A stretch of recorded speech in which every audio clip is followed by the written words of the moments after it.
ত্রিপুরার সাধারণ ডিগ্রি কলেজগুলোর মধ্যে ভর্তি হতে পারোনি যে কোনো কারণে হয়তো, তো তাদের জন্য একটা গুড নিউজ যে তোমাদের 4th ফেজের যে অ্যাডমিশন সেটা কিন্তু শুরু হবে কিছুদিনের মধ্যে। তোমাদের জন্য আরও একটা চান্স, যে যারা এখনও কোনো কারণে ত্রিপুরার সাধারণ কলেজগুলির মধ্যে যে কোনো কোর্সে ভর্তি হতে পারোনি, তাদের জন্য আরেকটা চান্স রয়েছে যে তোমরা ভর্তি হতে পারবে।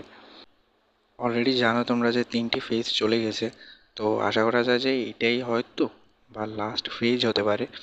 তো এটা হয়তো তোমরা ধরে নাও যে তোমাদের জন্য লাস্ট একটা সুযোগ ত্রিপুরার কলেজগুলোর মধ্যে ভর্তি হওয়ার। তো যে করেই হোক এই সুযোগটা যেন তোমাদের হাত থেকে না হাতছাড়া হয়, সেটা কিন্তু খেয়াল রেখো। যেভাবেই হোক তোমরা কলেজে এই ফেজে যেভাবে হোক ভর্তি হয়ে যাও। তো ইম্পর্ট্যান্ট ডেটগুলি হচ্ছে এখানে বলতে গেলে যে তোমাদের অনলাইন অ্যাপ্লিকেশনটা শুরু হচ্ছে আগস্ট মাসের 23 তারিখ থেকে আগস্ট মাসের 26 তারিখ পর্যন্ত।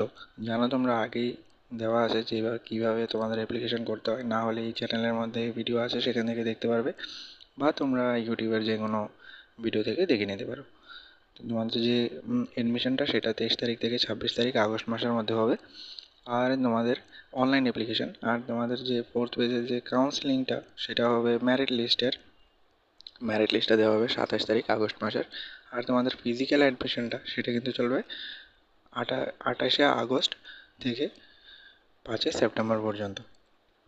তো এই হচ্ছে যে ইম্পর্ট্যান্ট ডেটগুলি। এখানে 4th পেজের যে অ্যাডমিশনটা সেটা কিন্তু শুরু হবে কিছুদিনের মধ্যে। তো তোমরা খেয়াল রেখো যে কোন সময় শুরু হয়, আবার এই চান্সটা যেন তোমাদের কোনোভাবে মিস না হয়। যে নিয়মগুলি ভর্তি হওয়ার সেগুলি আগের মতোই থাকবে।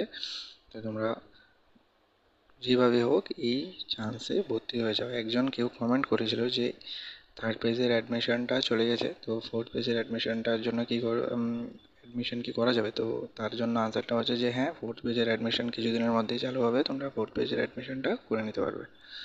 তাছাড়া আরেকটা গুরুত্বপূর্ণ কথা হলো যে তোমরা হয়তো যারা এখনও অ্যাডমিশনটা শুরু হতে এখনও টাইম আছে 2 দিন, আজকে 21 তারিখ।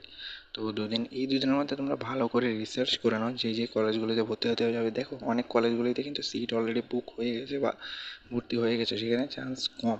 তো তোমরা ভালোভাবে রিসার্চ করে নাও কোন কোন কলেজগুলিতে তোমরা ভর্তি হওয়ার জন্য অ্যাপ্লাই করবে, যেন এবার কোনোভাবে চান্সটা মিস না হয়। তো এই ছিল নোটিফিকেশানটা 4th ফেজের ভর্তির জন্য ত্রিপুরা ডিগ্রি কলেজগুলিতে। আশা করি তোমাদের ভালো লেগেছে, চান্সটা যেন মিস না হয়।